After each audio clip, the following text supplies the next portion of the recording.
All right, welcome back to the Submission Mindset Podcast. I'm sitting down with my co-host Nahum. How we doing this morning? Yo, what's going on? Great. Another day full of life and coffee. That's life and coffee, man. Can you imagine life without coffee? Yeah. No way.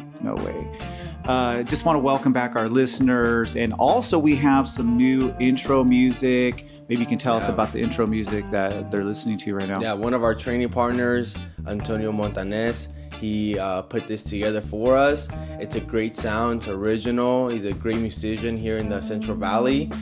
So if you guys are ever here in this local watering holes, you're more than likely going to see him playing. He plays with a couple of different bands. He's a drummer and just a genius on everything musical. Yeah, and I really dig the intro music, so my brother, appreciate you. Brief recap of some of the previous episodes that we did. We did a micro episode on the Daisy Fresh method or philosophy. That was a lot of fun. I really enjoyed that. And then we did an episode on competition. I don't know, what are your thoughts on the show so far and how it's going? And so far I'm getting a lot of great feedback on all the episodes that we've done, and it just makes me happy and to continue to do this and provide some sort of platform to talk about all these different concepts. Yeah, and to be honest with you, I've been waiting to do something like this for the longest time, for years, and I'm just really glad we've been able to kick this show off. And this is our fifth episode, or fourth episode. Yeah. Getting ahead of myself. But yeah, I've just been having a good time. And this is something I've been wanting to do for the longest time. And I do have my other podcast, the 7th Generation podcast, but I'm kind of all over the place there. Hey, so you're not wrong, because this would be our 5th one together, because we did one for your podcast. That's true. Okay, so this would be our 5th one together.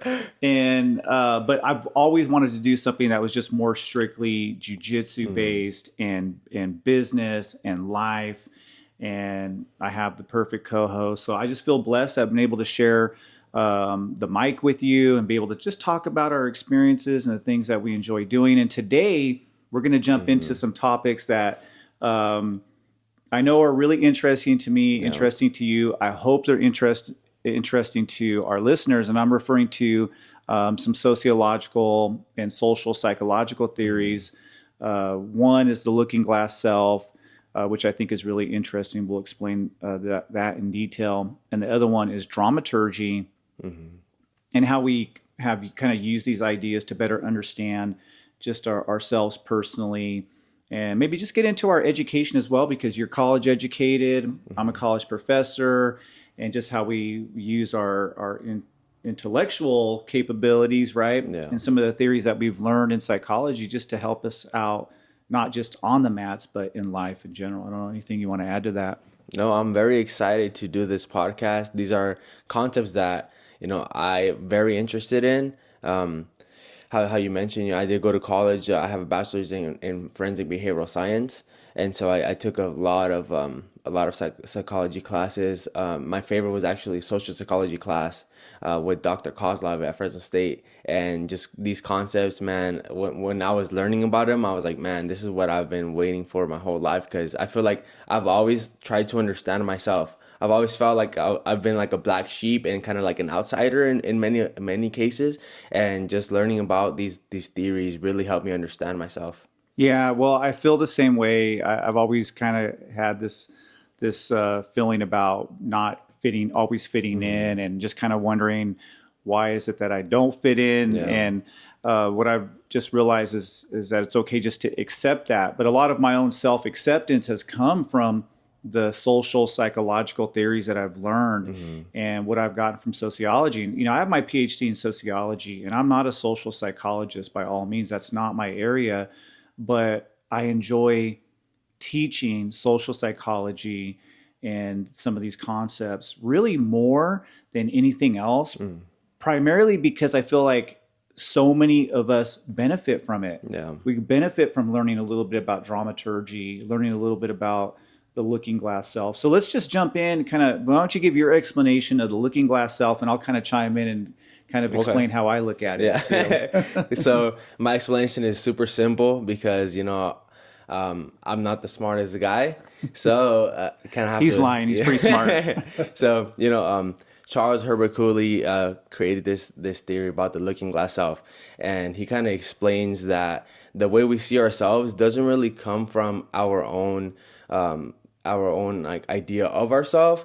It kind of comes from a social interactions, but not in the way that you would think, right? So he explains that we see ourselves the way we think others see us. And there's like three major like components to this theory. The first one is we imagine how we appear to others, Yes. right? And then the second component is we interpret how people are reacting towards us, whether it's verbally, direct or indirect, like social social cues or like body language, things like that, right? The third component is we internalize those assumptions of their judgments into the way we see ourselves and the way we portray ourselves to others. Yeah. So that's kind of like my explanation, the way I understand it. I can be completely wrong. You tell me. No, I think you are spot on with that explanation. I really liked how you broke it down, those three different components.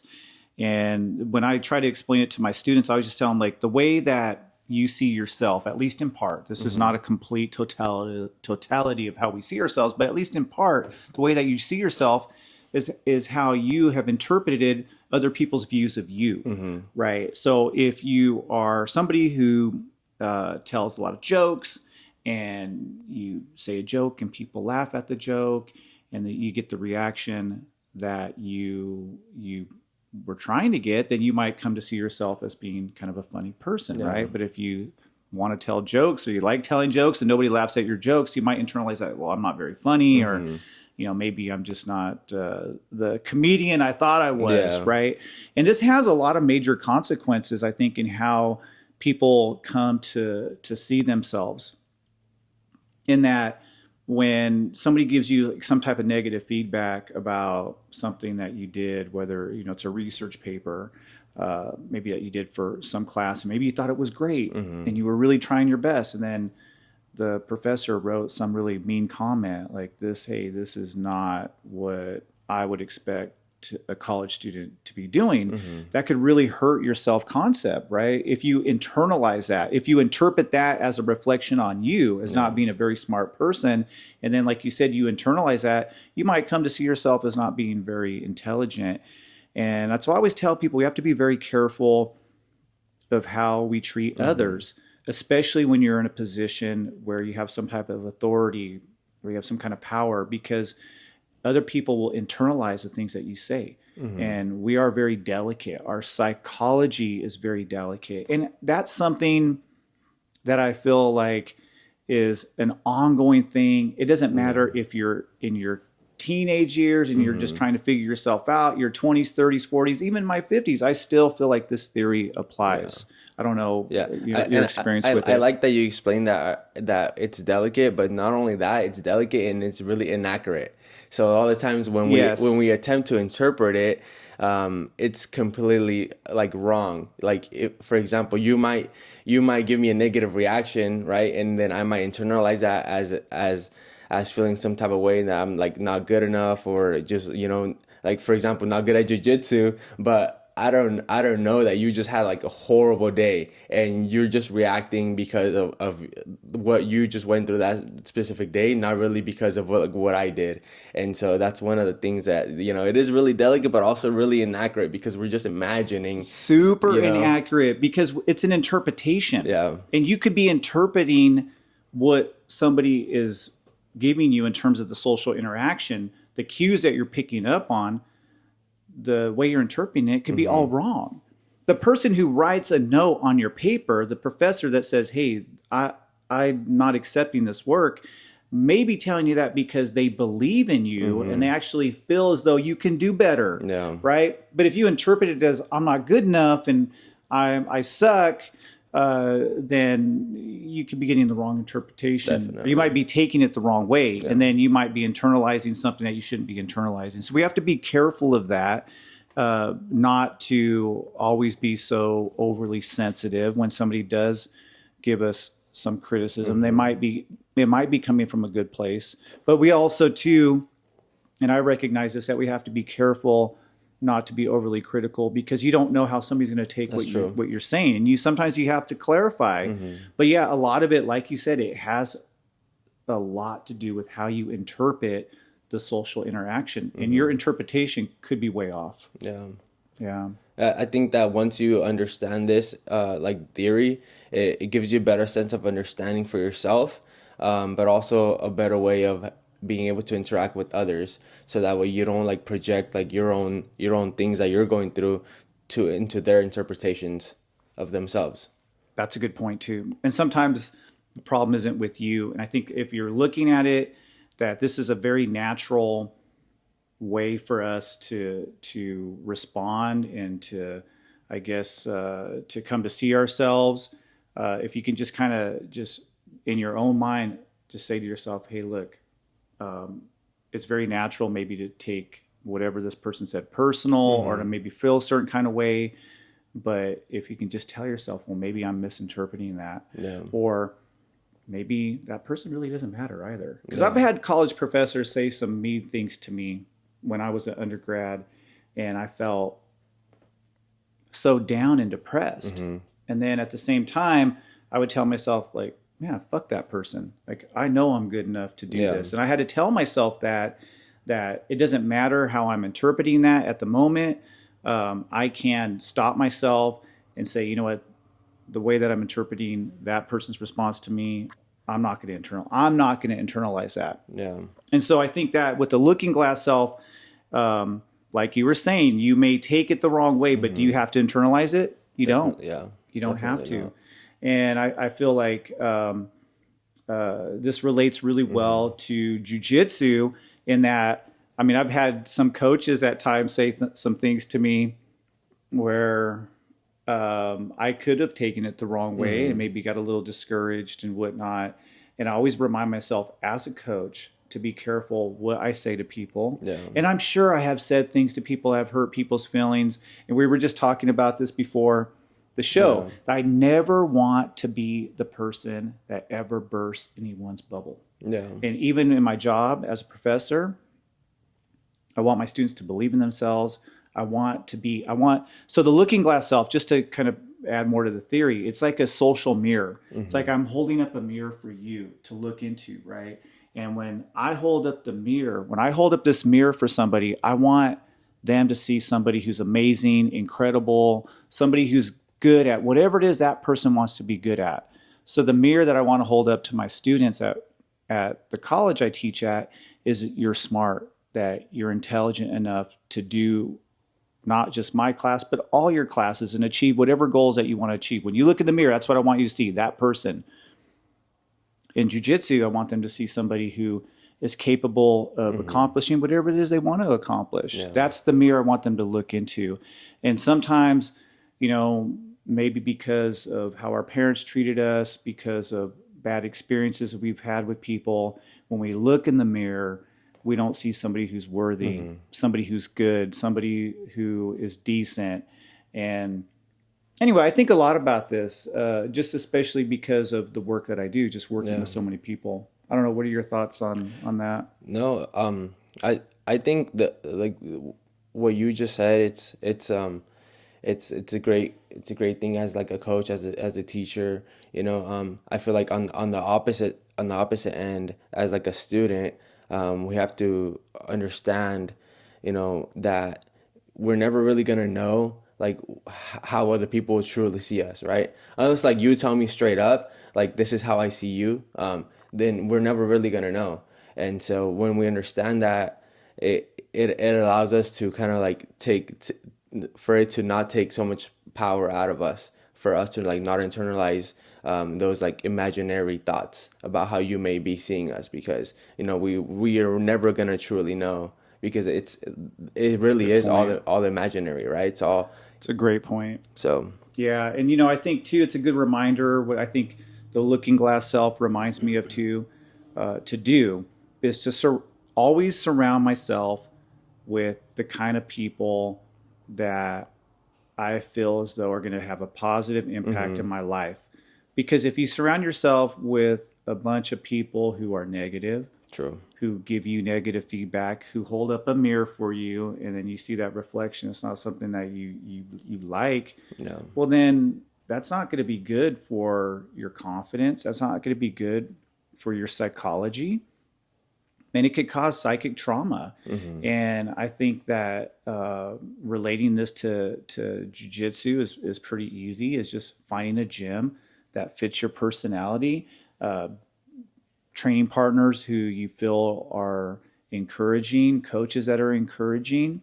And if that's what you need and that's what you're trying to get, then you have to find that kind of environment. Yeah. If you're trying to come up in life, people ask me all the time, like, man, how did you get from your background, where you grew up very, poor, working class type of situation, to where, I was able to get through college and achieve, some pretty decent things. And I always tell people it really came down to just putting myself around people and environments that I knew were good for me. So that way, I would, always be in a situation that was going to get me to that next goal that I wanted to get to, or wherever it is that I wanted to get to in life.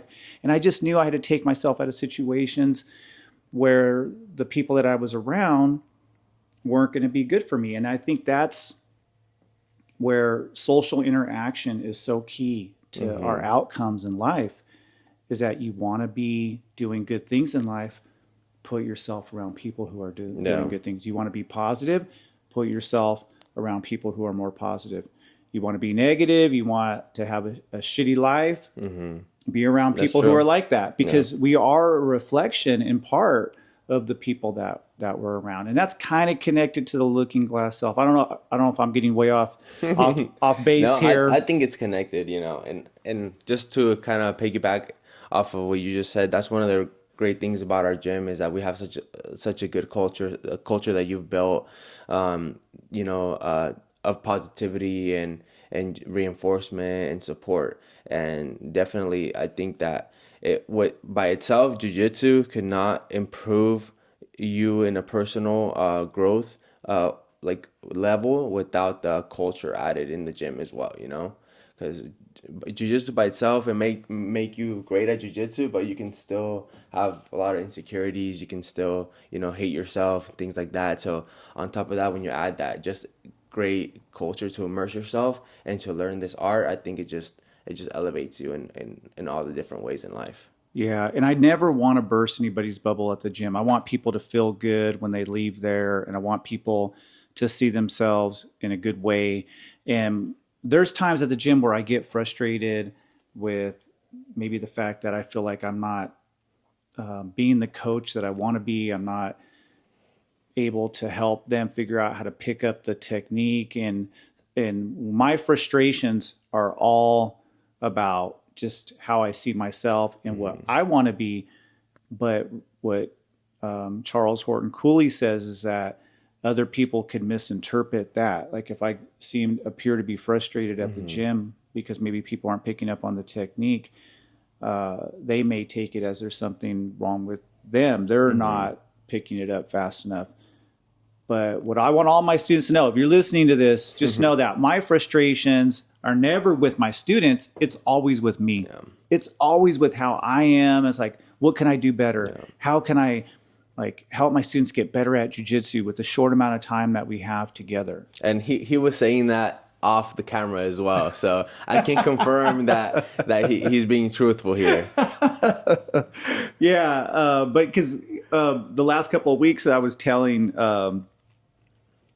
Brenda that I was just getting frustrated because I was trying to figure out what could I do better to be a better coach.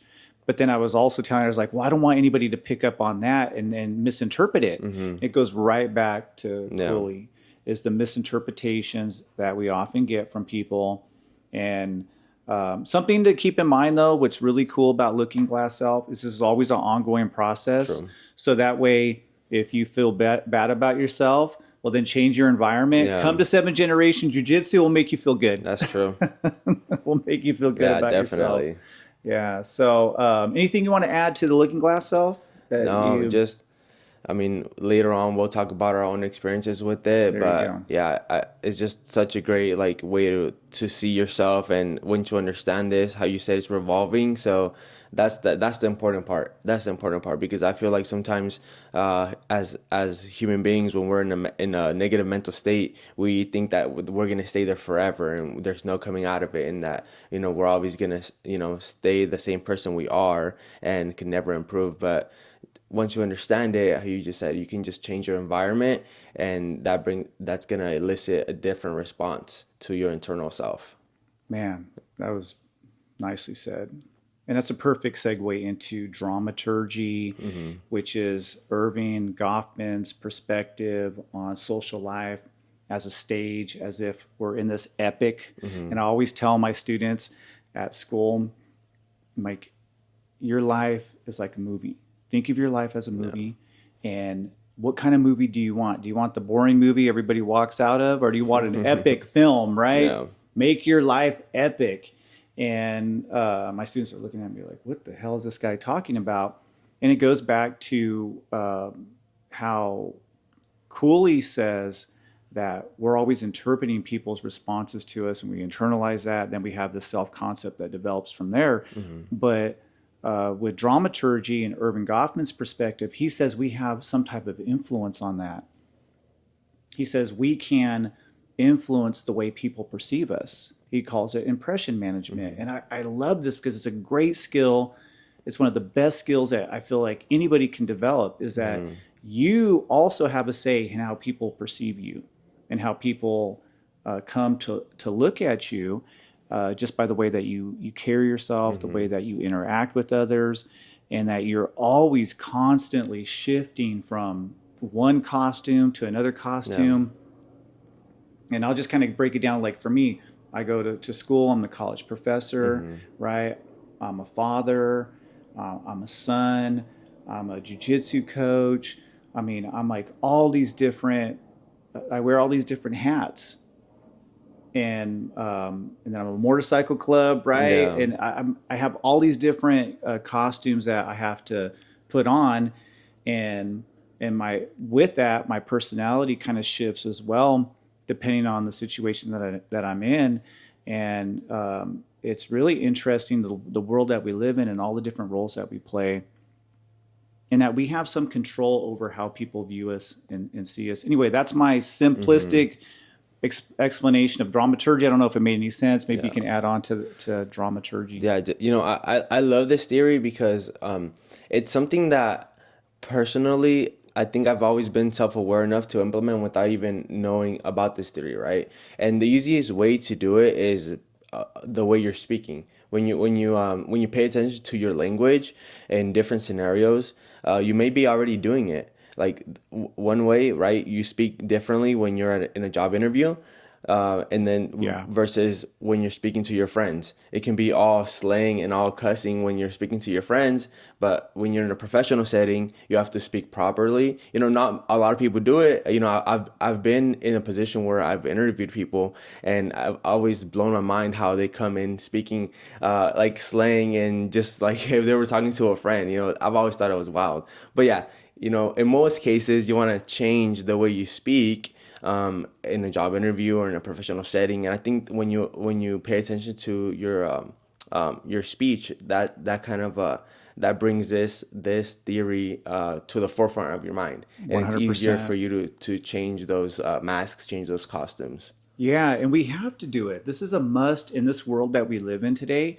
You can't just keep it real. I always tell because I have my students will throw back at me, well, that's fake and that's phony. And what I tell them is like, well, okay, you could keep it real and be broke then. Yeah, because that's true. You're not going to get the job. You have to put the costume on. You're not going to get the pay bump and the promotion because your boss is looking for you to up your game and whatever it is that you want to accomplish at work. And if you're not showing your boss that, your boss may be like, oh, I'm going to give that person the promotion because that person, they're willing to go all out and play that role that I want them to play. And when I went and interviewed for my job that I currently have 20 years ago, I wore khakis and I had a button up shirt. I don't wear that every day, but I needed to show them, hey, if you need me to be super professional, I know how to be super professional. I wanted to show them because college professors don't dress up every day, but I wanted them to see me as a professional. I know how to conduct myself as a professional.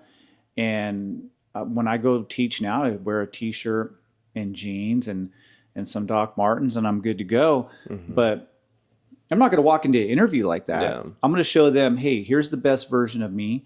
And not only do I have the degrees on paper, but you can see visually that I know how to carry myself. Yeah. I know how to interact with people in this type of professional setting.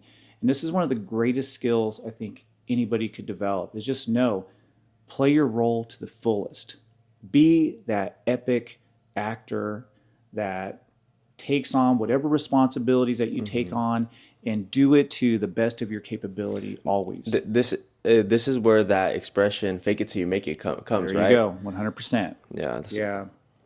And faking it till you make it is seems like such a bullshit way to live in the minds of some people, but we all do this. We're all not quite where we want to be, but you have to start to see yourself in that way to get there. Before I became a college professor, I was a TA, right? So I was learning to be that before I actually got that college professor job. And that's what prepares you is playing that role and learning to be whatever it is that you're looking to be long term. I wanted to be a college professor. So I started to see myself as that years before I ever became a college professor. And I feel like it helped me out. Yeah. So a lot of the critiques about Goffman's theory is that I believe he states that there's no like true self behind those roles, right? That the roles themselves are the true self, right? Yeah. Like what do you think about that? Do you think that there can be like a true self behind the roles, or is it when you play the role, that's when you become your true self in each role? That's a fantastic question. It makes me wonder because I'm like thinking on one hand, okay, we have all these roles and you're playing them. And when is it that we are truly who we are? Is there a true self? Is there a true self or is there multiple selves? Is there a social self that we project out there when we're out in public and out at work? And is there a private self? And how are those two connected? And I'll be honest with you, all these years, I have no idea. We sat in a 3-hour seminar one night talking about that very question. And after the 3 hours, none of us had an answer. That's crazy. Do we have a true self? Is there a true Nahum? Is there a true Dr. B? I think there is, but I'm not so sure because of what dramaturgy is pushing is that we just have multiple selves. There's multiple roles that we play, but there is something called the backstage, and I find that to be interesting. Is that you have the front stage is with, like right now, Nahum and I are on the front stage. We're looking into a camera, we're on the mic, we're trying to give our best performance as podcasters, right? Yeah. You want to let people know that we kind of know what we're doing here, which we really don't, but we're doing our best, maybe a little bit. And then the backstage is when we turn the camera off and we're talking and out here, just relaxing. Whatever your drive here to do the podcast, me getting ready this morning, that's the backstage. And maybe that's more of our true self, but shit, I don't know. Yeah. I don't know. What do you think? Man, in my head, I think that like the backstage is always when I'm with my college buddies and just talking the most shit. And it's there you like go. we understand that it's, they're not really internal beliefs. It's just, who we are. We just, we were able to just say anything and with no hard feelings and just be ourselves. I've always thought of the backstage as that, just being with a friend, just on the couch, just talking mad shit. That's how I've always thought of the backstage, and then the front stage is everything else, Yeah, I like that too. Or when you're by yourself, maybe not on it, because you can be by yourself in the back, because part of the backstage too is getting ready for the front stage. True. So the backstage, sometimes you're preparing to go on stage, but then there is the backstage where you're just kind of hanging out with a friend. And for me, it's funny that you mentioned that, because I have my good friend Brian Clark. Love you. He doesn't listen to the show. I have to send him this episode, but he's been my friend for probably over 30 years. And I feel like if there's ever a time in the backstage where I could just truly be myself, it's with him. I could tell him anything. I could say anything. There's no judgment. I'm not trying to impress him. I'm not trying to make him think a certain thing about me. Yeah. He knows who I am. He knows my faults. He knows what I'm good at. He knows what I'm not good at. And man, that backstage kind of feels good too, when you can be around people and just kind of, relax a little bit, because always being on stage, and that's something that I think you're going to find out more in your life, because you want to do something with yourself, and you want to, like, you dream big, you have goals, and you have a life mission. And when you do, that means that you're going to be on that front stage more. The spotlight's going to be more on you, and you want to make sure that you're on point, but also you can make mistakes, and maybe you don't give the best performance that you want to give. That's true. And I have suffered from that at times, just because all the things I've done where I felt like, man, my performance sucked. I gave a speech and my speech was lousy. Or even in Jiu Jitsu, this is one of the things that I know for me, the competitions that I've done, is when I didn't get the results I wanted, I would just replay that performance over and over in my head. And that was it. Sometimes that's something I noticed with Jiu Jitsu. I have a hard time moving on if I perform badly at something.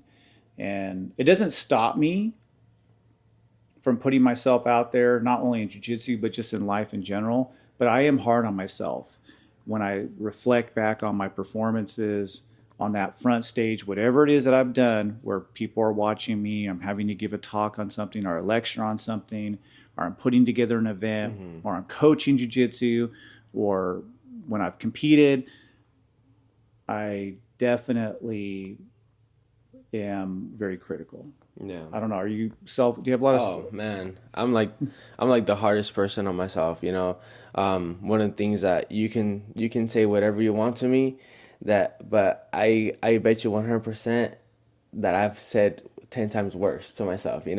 And so that's one of the reasons that I'm always just I try my best, because I am for sure my harshest critic in every aspect. Sometimes to too much of a fault. Yeah, I have that problem big time, and sometimes I have to tell myself, "Hey, stop with the negative self-talk. We have to not do that to the point to where we're just beating ourselves up." But I will definitely do that, and that could be. I mean, I feel like you're a high-value person in that you're a hustler. You're trying to get out there and make moves in life, and I feel like I'm the same way. And I think maybe that's kind of built into our personalities in general, possibly. True. I don't know, but you don't want to do that to the point to where you're just too hard on yourself, for sure. Anything you want to add to dramaturgy? I think to that point of like the true self, I think like a fun little thought experiment, right, would be if you ask yourself, would I ever like rob, right? If you're not already doing it, like would I ever like rob, like you're right. So you put yourself in the situation, and I think that kind of ties in well, right? Because you can have a moral dilemma with robbing, but if you need to do it to survive, are you gonna put on that mask and go ahead and do it, whether you're against it or not? I think thinking about that, like that little thought experiment, kind of like ties into dramaturgy of having to put on a show as you have to go rob to be able to feed yourself or something like that. Yeah, well, it goes back to what we've been talking about. Your social environments that you in are going to say a lot about who you are maybe not what's inside of you, what's really truly in your heart, because I don't know if there is something that's truly inside of us. We haven't even figured that out here, Yeah. just the idea of the social self. But what we do know is that the people that you surround yourself with and the things that you do in those situations, whether you like it or not, it's a reflection of who you are. And so you want to do better, well then surround yourself with the people that you want to be like. You said it, because I think, you know, this kind of is an example of that everything is situational, right? So that's kind of why I said that little like thought experiment, because I think everything really is situational. If you're in a good environment with a good culture, you know, even with Cooley's theory, you're gonna start to shift your perspective of yourself and see yourself in a better light. Also, you're gonna be, you know, on a more positive stage, and then, you know, you can internalize that or not. But if you're in a negative situation, then whether you agree with it or not, you're gonna have to play a different role. Yeah. It is interesting because there is something called code switching, right? Where you code switch and if you go from one extreme to another. And I feel like my life has been a lot of code switching because I come from a harsh background. I come from people who were, you know, doing criminal type stuff, and not to go too deep into my family history, but you know, I was raised up around a lot of criminals, and I was raised up around people who weren't doing good things with their life. And I saw a lot of things that I look back on, I'm like, wow, man, I could have easily went down that path, and I didn't. And I always felt like I had the ability to code switch if I am around people who have a darker side or the more deviant types. I feel like I could fit into those environments, and I'm not saying that proudly. Yeah. I'm not saying that proudly at all, but because I've been in those social environments growing up, not out of choice, not because I chose to, but just because I literally was raised up in those types of environments. As an adult, even at my age, I feel like I could go be around people who are dangerous and people who are, I don't want to like insult anybody, but maybe people are a little sketchy, and I could fit in if I have to. Yeah. And I just know that that's a good skill to have, to be able to code switch if you have to. But I also know too, for me, I have to make sure to stay away from those kind of environments because I often feel actually more comfortable around those environments, which is really weird. Yeah. And it's partly because I was around them so much growing up, literally all the way through my first 2 decades of my life. It wasn't until probably my early 20s when I started being around more positive environments. And I had some other situations that I think helped me out in my life. I want to get too deep into that this episode, but we can talk about it later. That I think helped me see the world differently. But yeah, I definitely have the ability to backslide because, you know, you get used to playing certain roles because you have no choice, right? When you grow up in a tough environment, you better be tough. And if you don't see yourself as tough, well, you fake it until you make it. You make people think you're tough. You make people think that, hey, I'm somebody not to be messed with. Or if you mess with me, I will stand up for myself. And I have a lot of that built into me, but I don't feel like that's like truly who I am on the inside. I feel like I'm more of a mellow person. I feel like I'm kind of a laid back person, but because of where I came from, I couldn't necessarily be that way. So going back to what you were saying, I guess the original comment about going back to the true self, maybe there's like attributes that we have. Now, will those attributes be allowed to blossom in the right environment, or will they be suppressed because you're in the wrong environment? True. Yeah. So, but let's kind of shift our focus here and talk about mindset shifts and overcoming maybe self-doubt. Do you struggle with self-doubt? Like what struggles do you have that you feel that you still deal with on the daily? I think our listeners will really benefit just from, you know, because you're such a successful person. I look up to you. You're 25 years younger than me. and I just see you in a real positive light. And I'm just curious, like, what self do you have Yeah. self No, doubt? I do definitely. I grew up with the complex of just being the word escapes me. Not good enough. Yeah. So, but the reason for that is because I'm an immigrant. So my family, we came here from Mexico. I had no choice. I was like 3 years old. So whether I would have done it as an adult, who knows? But yeah, I was brought here on a visa. But my family, we stayed here with an expired visa, so we overstayed, and so that shifted like the legalities of being here in the United States, right?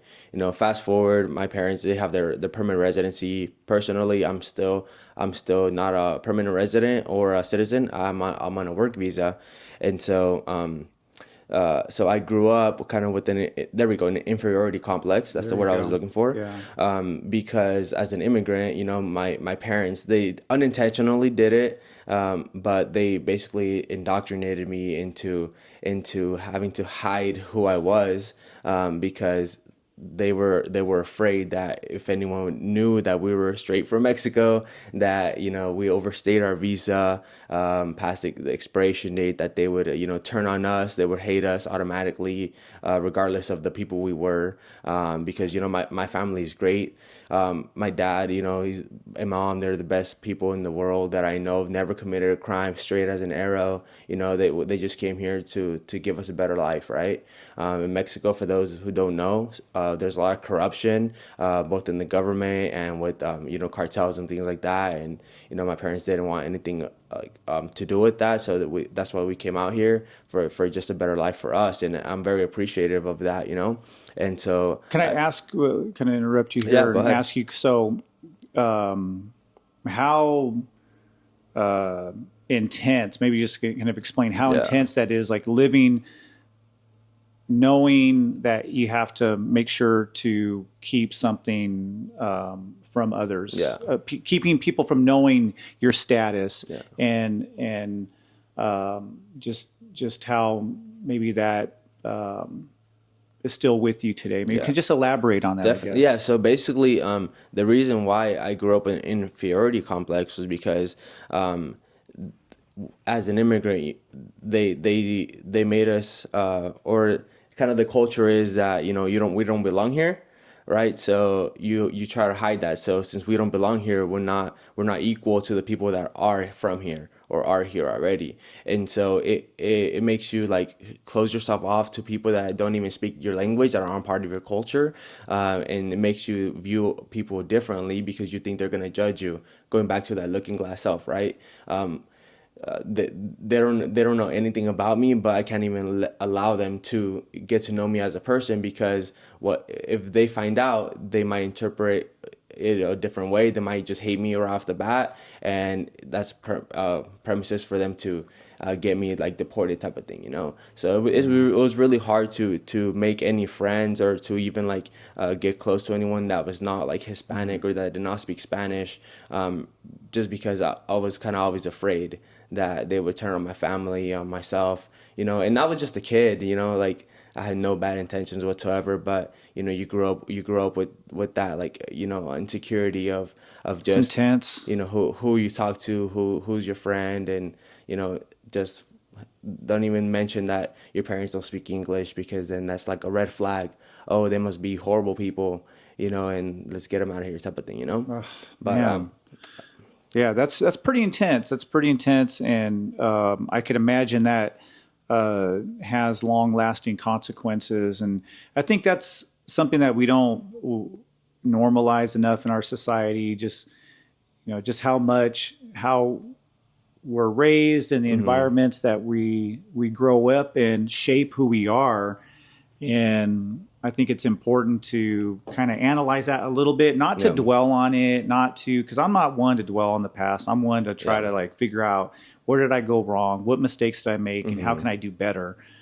But at the same time, I'm a sociologist, yeah, and I also understand things like historical trauma, and I know a little bit about psychology and how who we are is a product of Yeah. not just of our backgrounds and uh, the experiences that we had as kids and the environments that we're raised up in, but also too the experiences of our ancestors, our parents, and our grandparents, and we're all a result of that. Mm-hmm. And I know that a lot of my hangups just comes from being a person of color and dealing with discrimination and racism. I'm older, and some of the discrimination and the racism I dealt with as a kid uh, doesn't necessarily exist today, which is a good thing. But in my day, it was really palpable, Yeah. and it totally messed with my self concept. Like Yeah. made me feel the inferiority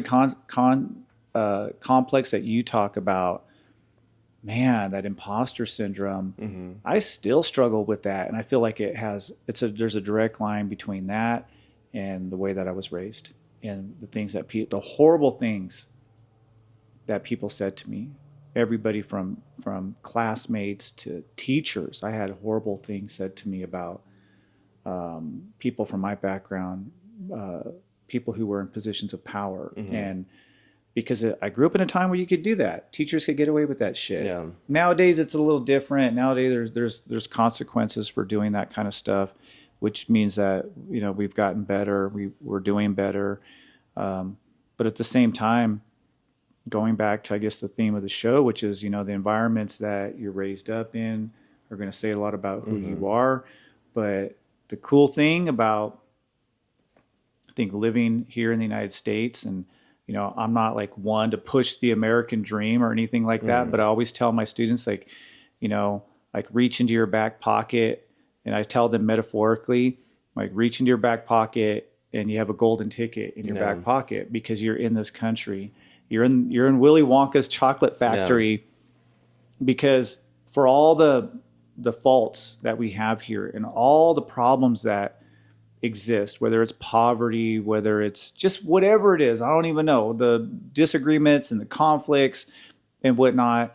There's some places where you just have limited opportunities. Mm-hmm. And you had talked about Mexico and places where, man, people just don't have a lot to work with. Yeah. And here, I feel like we just have these opportunities, and I just want all my students to know, even at the gym, like Mm-hmm. my students at the gym, my students at the college to know is that, man, you could just do so much with your life. You can do Definitely. so much with your jujitsu. Mm-hmm. You can do so much with whatever it is that you want to do.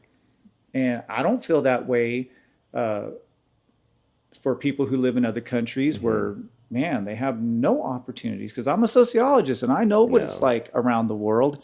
And I've talked to a lot of my colleagues who've traveled, who've gone to places where it's the most extreme, horrible Mm-hmm. circumstances ever. And here I am with so much in my life and so many opportunities. And I just want to Yeah. take advantage of Yeah. that. Here we are podcasting, huh? Right. We're podcasting now. Our life is great. Yeah, definitely. Yeah. Sorry, I just hit my wall. I got too excited there. But going back to like our self view for a second. So like growing up, my self view was like so out of whack, and this is the funny part, right?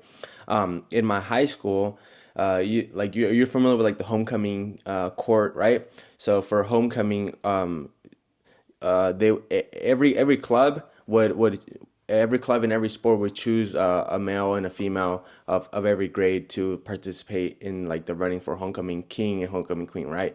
For seniors it was homecoming king and queen. For all the other lower grades it was homecoming prince and princess, right? And so my self view was so out of whack, like I felt like I was not good enough. Felt like people didn't like me because of that exact reason that I just told you guys. Junior year, I won homecoming prince, and then my senior year, I won homecoming king. But was I able to enjoy it? Was I able to like internalize those views? Like I looking back in hindsight, it's kind of silly that I saw myself as being inferior to everyone else when how was I able to win both years if people didn't like me, if people didn't see me in a good light, you know, if people didn't like who I was or even look up to me type of thing, right? Like who would vote for someone because it was based off of votes, right? Who would vote for someone that they saw in a negative way? And I was just too young to understand that, and that's just crazy. That's how my worldview was way out of whack, and That is that's so wild. That's so crazy because it's interesting that you say that, but then too, the way people saw you, they obviously saw you differently. yeah. People obviously saw you somebody who they would want to be in that position. And that's why we can't assume because it's so like inaccurate, right? Yeah, That's what's crazy about that theory. it's so crazy. Okay, so talk to us about how you've been able to overcome some of that, and any kind of practical tips Yeah. that you can give to be able to play that role that you want to play and be that person who you want to be. Yeah. So first, I like before I get into that, I kind of want to say like when it really started shifting to growing up through college, it started diminishing, but it didn't really like diminish to a point where like it just no longer like affects me. Like for the most part, is like when I started training jujitsu, right? And it's not just for because of training jujitsu itself; it's because of the where I trained at. And I say that like genuinely, not just because we're part of that gym, but I say genuinely because one of the things about the gym is that once you get in there, you're like on a level playing field, regardless of belt ranks or experience, right? You're on a level playing field because after once you step in the mats, like you let go of like religion, you let go of politics, you let go of like race, you let go of every social or economical any kind of topic that there is like dilemmas in the outside world. Like we let go of that and we just focus on jiu-jitsu. So it allows people from different worlds, different points of views to have a common ground and like build each other up. And so when I started like experiencing that like on a daily basis, that's kind of when I started seeing myself as like equals to others. And it's like wow, like it doesn't matter like what kind of like political, social, economical views you have, like you know, we can still like grow together. You know, Love that. we're still human beings. We're still you know, on the same level, regardless of how much money you make, regardless of who your family is or anything like that, right? It's that's kind of like what made it click for me to like finally accept myself and to understand that you know, I'm equal to everyone else and everyone else is equal to me. And so now like as a practical tip, you know, first I judge people only on what they do towards me or only on how they treat me, right? I really don't care of like what they've done in the past or what their views are because everyone is entitled to their views, right? They can be completely opposite of mine, but as long as they do be right by me and they treat me like well, then I see them as, you know, I treat them well. I always try to give respect where respect is due. But the tip for people that I say is that like the way someone treats you, it's not a reflection on you, it's a reflection on themselves.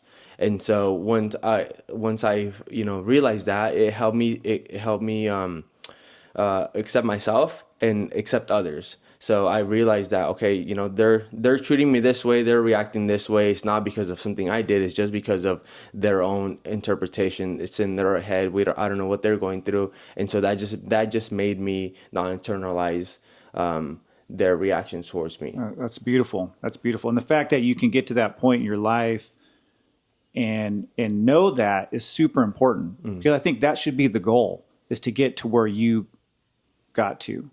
And once you get there, man, you're going to be so far ahead of everybody else because then you're not just prey to how everybody views you. You're Yeah. not just prey to how people react to you and how you internalize that as being something negative. And man, it took me years to get to that point in time to where I could just accept myself. And sometimes I struggle with it. I backslide and I always make sure to do that self-talk and just say, hey, look, you know, we're going to have good days, we're going to have bad days, we're going to have days where we feel good about ourselves and what we're doing, We're going to have days where we question everything, Mm-hmm. and just don't let that consume you. Don't let those tough times consume you. There's always going to be ups and downs, and when you're having some downs, you write it out. Yeah. You know that you're going to overcome it.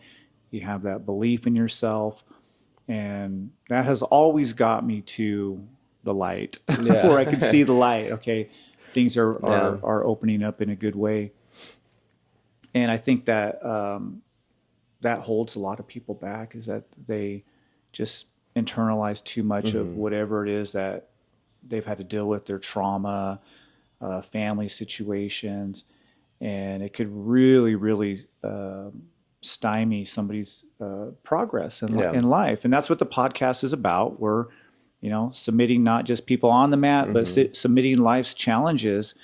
And if you want to do that, and if you want to get to a better place, I think probably the most important obstacle to overcome is the one in our own Yeah. head. Yeah, the one in our own mind. And I deal with that every day. And just so you know, as a 53-year-old, somebody's going to be 54. I'm old. That's an ongoing struggle, Mm-hmm. and it's okay. It's like it's that ongoing competition that you're kind of having with yourself too. No. Is like, can I overcome whatever challenges I have to get to a better place? And that's kind of always been my type of personality. I've always been a goal setter and somebody who wants to accomplish something and do something. I'm not saying everybody has to be like Mm-hmm. that, but that's who I am, and it's what I enjoy about life, is just having a challenge, and can I meet that challenge? And when I have a loss, am I going to let that loss consume me, Mm-hmm. totally take me out of the game, or am I going to try to learn from what would happen, whether it's on the mats, my jujitsu is not where I want it to be, or my coaching's not where I want it to be, or maybe I didn't do the best job on a project at work, and I think about that. How am I going to do better next time? Yeah. And I just think that uh, just just that alone, that's going to get you far. Just reflection and looking at what you did well, what you did wrong, or maybe what you didn't do so well, not dwelling on it to the point to where you become depressed and sad about yourself, not internalizing any type of negative self-talk or any type of negative Mm-hmm. interaction that you had with somebody, and then um, becoming wiser. Yeah. That's like the goal of life. I feel like should be for all of us, is just to become wiser. It shouldn't always just be about making money and having possessions. Like, that's a part of it in a capitalistic world. But on a personal level, for me, I just want to become a better person. I just want to become a wiser person and be able to do the things and accomplish the things that I set out. They're not big accomplishments by all means, but they're my accomplishments and they're important to me. And I think that's what I would suggest to everybody. Mm-hmm. Just find out what is important to you and what you want to do with yourself, and then just figure out how the practical steps, how are you going to Mm-hmm. get there.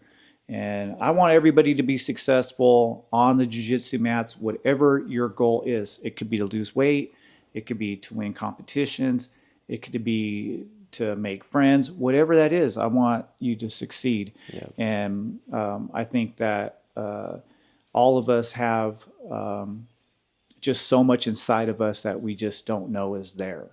I don't know if you feel that way about people. We just Yeah. don't. We have untapped potential, and if you don't overcome these things that we're talking about, self doubt, imposter syndrome, inferiority complex, Mm-hmm.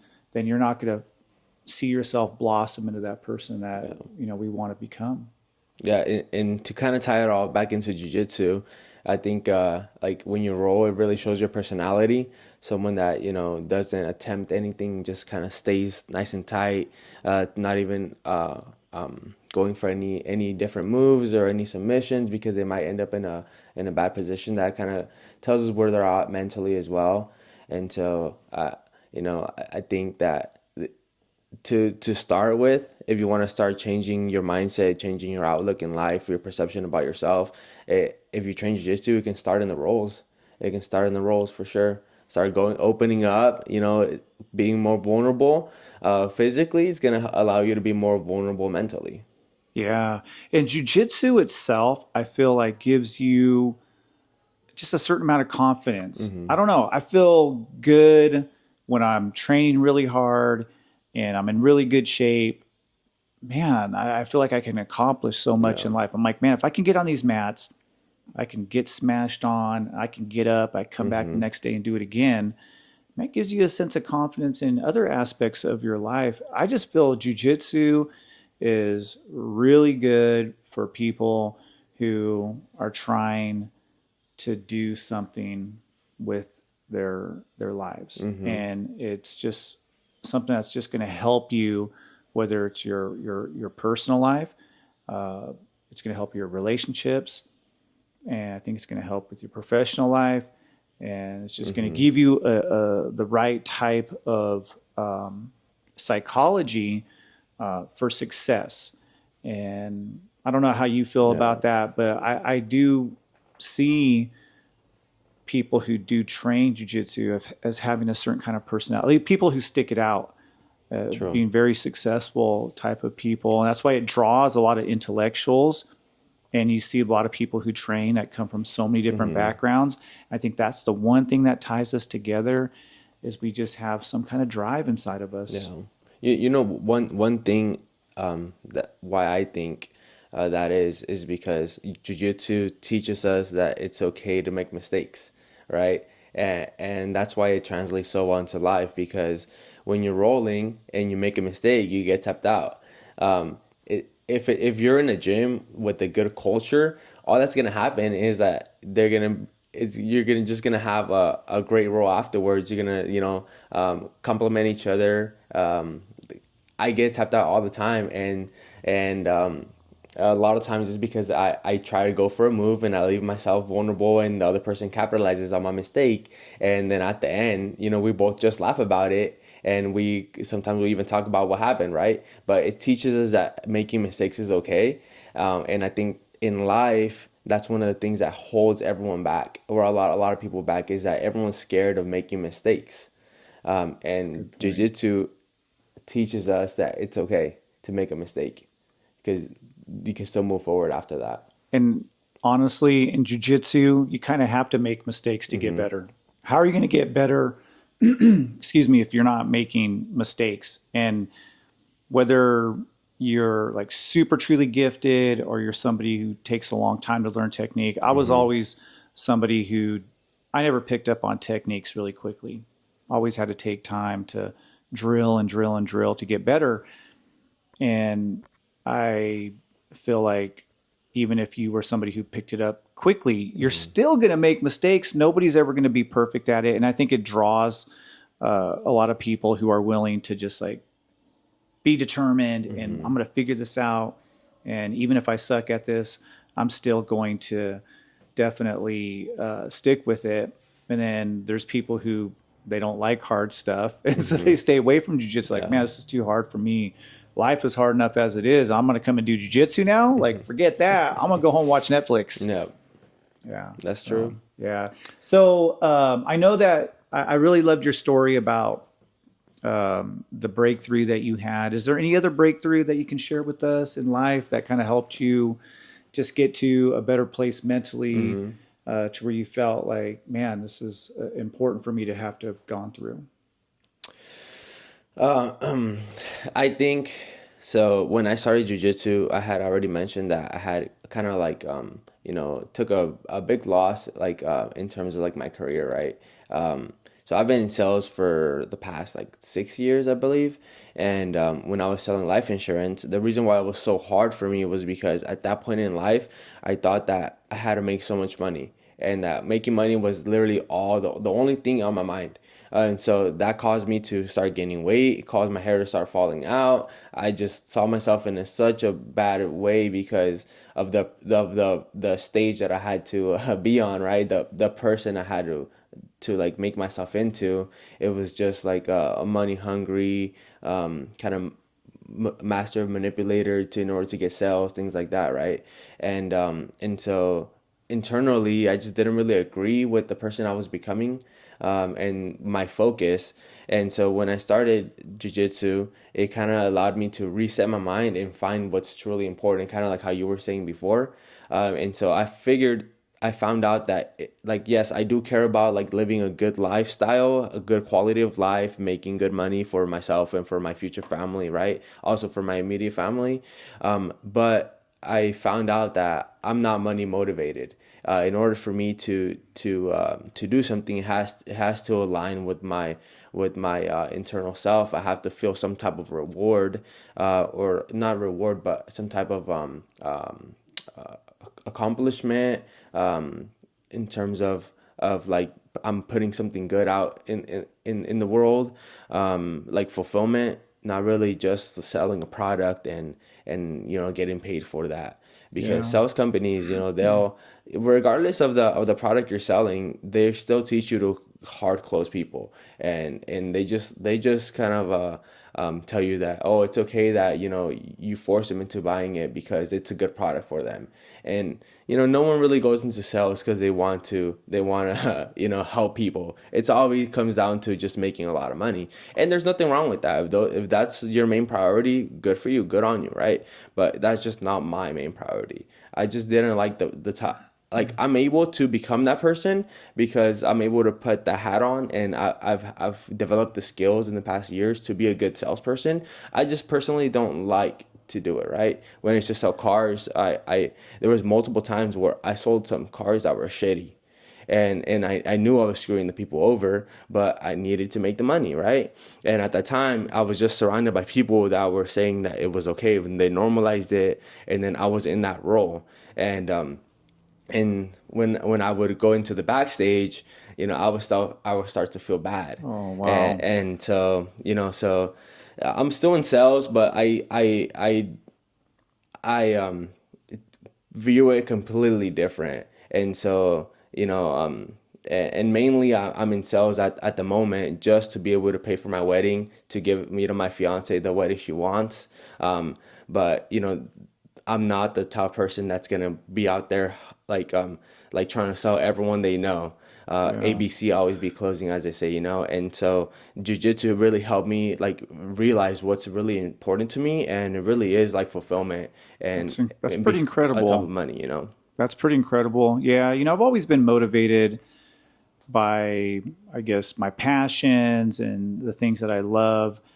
And I just feel really lucky that I have the job that I have, and the the gym culture that we have, because it is a reflection, I guess, of my values. Hmm. And I just feel super grateful and blessed that, when I wake up in the morning, I do the work that I do, that it's just a reflection of what I love and what I care about and the things that I hold dear. And I think that if you can find that in life Hmm. and you're able to support your family living that way, man, you just found pure gold there. Yeah.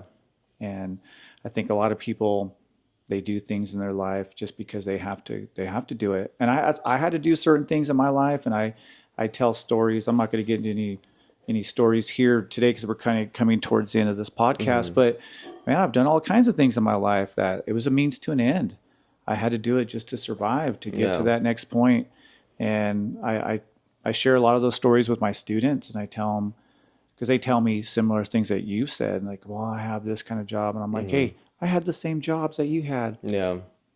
It's a means to an end. And eventually you're going to get to that place that you want to get to. You just have to never lose sight of that. True. Never lose sight of your goals. Never lose sight of what you want for yourself. And I think what happens is that life bears down on people, and they just feel like, I have to do this. I have no choice because I got to pay the bills. I got to keep the lights on. I got to knock out that rent.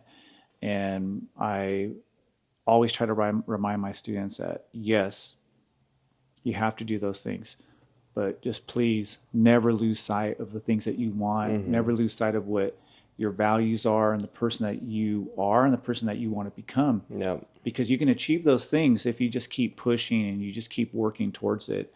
And I'm like you. Yeah. Money isn't everything to me. It's a means to an end. We live in a capitalistic society, Mm-hmm. but I just love doing what I do at work. Mm-hmm. I love doing what I do at the gym, and I'm just blessed to have been able to turn it into also a way to support my family. Definitely. And that's the greatest thing ever, Man. man. It's the greatest thing ever. I have the greatest life ever, and we took that picture, me, you, and Kale the other night. I posted it up, and I was like, my life is beautiful, Mm-hmm. because sometimes I have to remind myself of that. Is I really have a beautiful life, even though my life isn't perfect, because I do. I have a really amazing life. I know people like you, and I have all these amazing people that I get to train with at the gym. I have a great job. My family, everybody, and but it takes work to get there. Mm-hmm. It takes work to Yeah. get to that point. And just because your life can be beautiful, and just because your life is beautiful doesn't mean you're going to have you're not going to have losses. That's You're not true. going to have down moments, because that's the way life is. It's filled with ups and downs. So Yeah, man. And get used to it. Train jujitsu, yeah. and you'll be able to handle it. Yeah, man. And then just in terms of money, if the money's your motivation, and you just like personally for myself, like I was saying, I just don't like being a salesperson, right? I just don't like how I feel when I'm in that salesperson mode. But man, right now there's so many ways to make money, like insane. And I'm meeting more and more people, and just like very successful, making a lot of money each month, and then they love the person that they are doing it, and they explain their industries to me, and you don't have to hate Wow. who you are to make money. There's so many different ways to make money, So and, true. and it's insane. So especially if it comes through a passion, right? It might take a little longer, but you can definitely get there.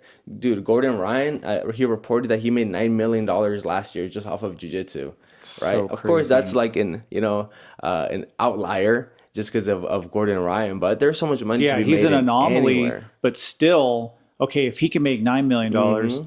then why can't you and I make, I don't know, 100,000, a hundred fifty Yeah, thousand, two hundred exactly. thousand, right? Yeah. And I know I'm with you. You got to believe. You have to believe that you can be able to live in this world and do the things that are a reflection of who you are, your values, the things that you love, but also be able to get compensated for it as Mm-hmm. well. And you don't have to be a dirtbag capitalist to be, wealthy and to have a little bit of money. And I don't think that um,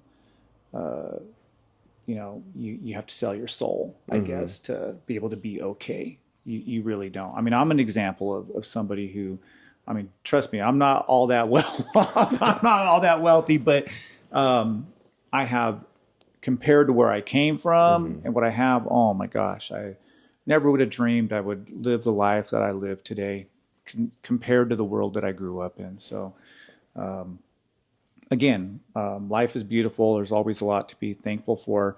We are coming to an end. We went a little bit longer, which is great. If you're still with us on the show, man, I hope we made some kind of sense today. I Yeah. don't know. Do you think we made sense? Maybe at the beginning. I don't know at this point. Maybe with our introduction. That's it. Yeah, that's if you got past the introduction, and you're able to stick with us to the end. God bless you. Man, this was fun. I'm not going to lie. Even if we didn't make sense, this was really fun for me. I enjoy talking about some of these sociological, psychological concepts. Mm-hmm. And we didn't really get too much into our education, but maybe another time we can come back and talk a little bit more about that. But yeah, any final thoughts that you have about today's Man, just discussion? yeah, going back to the different like theories, just try to be aware of how you're seeing yourself. Is it because you you truly have that opinion about yourself, or you just think that others are viewing you that way? So that's my assignment for today. That's right. I think that's a good assignment. Is just looking at yourself Mm-hmm. as the person that you want to be, and be that person. And it doesn't matter what kind of feedback other people are giving you. If it's something that is going to make you take a step back, don't ever internalize that. If it's something that's going to make you take a step forward in the direction you want to go in, those are the things to internalize. And I know it's easier said than done, but if you can recognize that as human beings that we have these obstacles, and I know we didn't get too much into why human beings are driven to be the way that we are. Another time we'll get into that. We'll intellectualize that a little bit, but just know that if it's something that is going to help you get to that place you want to get to, those are the things that you want to internalize. Yep. And then, of course, is, become the actor that you want to become and make your life an epic. Make it an epic, not one of those boring 2-hour movies that, you want to walk out of. Yeah. And then you add jiu-jitsu on top of that, and man, makes life amazing. Man, just don't even worry about the epic. Just train jiu-jitsu and your life will be perfect. Yeah, it will. Definitely make it a movie. Yeah, for sure. Without a doubt. All right, well, this is Dr. B and Nahum, the Submission Mindset Podcast, choking out obstacles on and off the jiu-jitsu mats. Any final words? Just follow us on social media. Yes. The podcast Instagram is Submission Mindset. My personal is STC_Nahum, spelled Nahum. Send us messages. Let us know what kind of topics you guys want us to cover in the future, or if you have any questions, and we'll be more than happy to do it.